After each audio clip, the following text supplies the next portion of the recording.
is from my garden. Wow. I don't get a lot of time to garden, but when I do, I really enjoy it. And it's one of those things that reminds me of God's faithfulness. Because when you think about any kind of fruit from the ground and the way that God designed plants to reproduce themselves, it's just so amazing and miraculous. And I had bought this pumpkin last year to decorate my front porch for the fall season. And I kept that pumpkin around until it started to rot, and I took it back into my garden, and all of the seeds that were in it, I didn't even try to save all of them, but it's like the whole one side of my yard is kind of taken up by a pumpkin patch. There's about 6 pumpkins growing in there, so anyway, nature is one of those things that reminds me of God's faithfulness. And I just wanted to ask too, do we know that God is faithful even when we have trials? Or do we start to doubt that God is faithful? I think that something in our nature makes us want an easy life. And we just like things to go smoothly. We'd like to have all the blessings, and maybe do we stop to think that roses have thorns? and God allowed trials in our life, and we don't always exactly understand why. But this morning I was just like, oh God, I don't really know exactly what I should say today, but I started reading in Genesis chapter 15 and about the story of Abraham.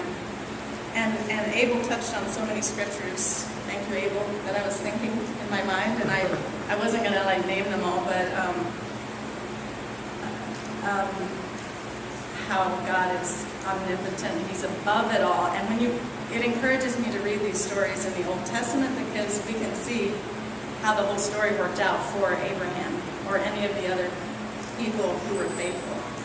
And we know that God knows the beginning from the end. We don't. But as we read these stories, we can see that God was faithful in the life of Abraham. And even then, it's like in Genesis 15, verse 6, I was just going to read 2 verses here. Abraham believed the Lord, and He credited it to him as righteousness. I think that is just so cool, because that's why Abraham is called the father of the faithful, because he had faith, he believed God. And it's kind of like God is teaching us, it's not about our works, it's about believing Him. But I just thought this story about Abraham was interesting, just kind of reading. I'm not going to read the whole story, but just on the very next page in verse 12, God appears to Abraham in this vision, and He says, as the sun was setting, Abraham fell into a deep sleep, and a thick and dreadful darkness came over him. Then the Lord said to him, know for certain that your descendants will be strangers in a country not their own, and they will be enslaved and mistreated 400 years. If I was Abraham, I think I would have been a little like, wow. But he didn't see that in his lifetime. But we know, because we can read this story, we know that God had it all under control. Even though He allowed that to happen for a space of 400 years, we know that He had a plan to bring Israel out of slavery. And we can see how all the scriptures were fulfilled for Abraham, and then also for Jesus, the prophecies about Him. So I just, it's not like I sit around reading my Bible, studying all the time.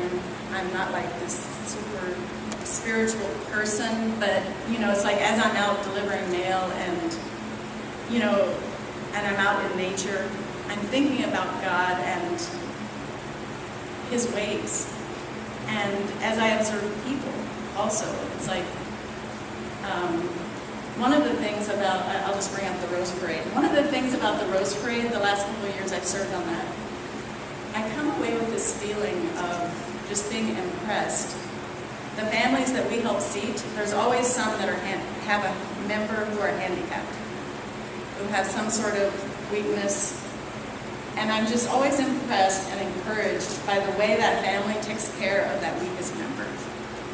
it just speaks to me of God's love and his faithfulness, the way he takes care of us. You know, it's not like we hear in the science of evolution, you know, the strong survive, and, you know, you don't take care of those weaker members, you know. And I have a couple of families on my route where, you know, older couples who've lived together and in their good years, and now they're quite old. I can't tell you exactly how old, but two of the families, you know, both of the men were military men. One was in the Air Force, and it's like I see this couple now. The man can barely walk. He has to use a walker. And they get out and they walk around the neighborhood for exercise to try to stay in shape. And the wife is doing pretty well, you know, but she walks alongside of him for blocks so that he can get out and get his exercise. And I'm just encouraged and impressed by that faithfulness.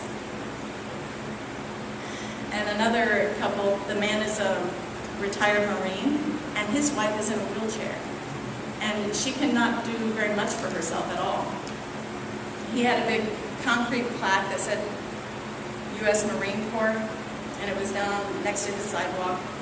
But he moved that plaque and he built a ramp so he would be able to get his wife in her wheelchair in and out of the house easier and into the van so they could go for doctor's appointments. And I never see this man looking sad or glum, you know, of thinking, well, why me? Why am I facing this where I have to take care of my wife all the time? You know, it's just like he does it with cheerfulness, just taking care of his wife.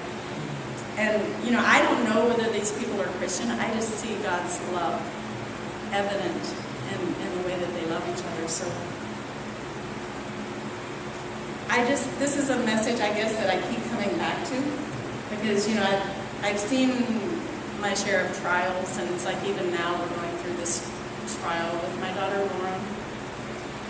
And I guess the thing I've been learning from that trial is that I have no control.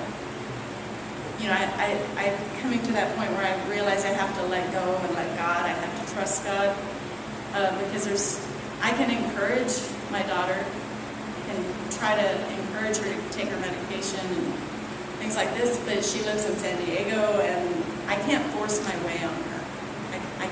Even if I could stay at home with her 24/7, I still couldn't guarantee that she would be okay. So there's kind of like a great peace in knowing and realizing God is God. I'm not God. I realize and recognize my dependence on him, you know. And, you know, I guess I just keep coming back to this because even through trials, I know that God is faithful.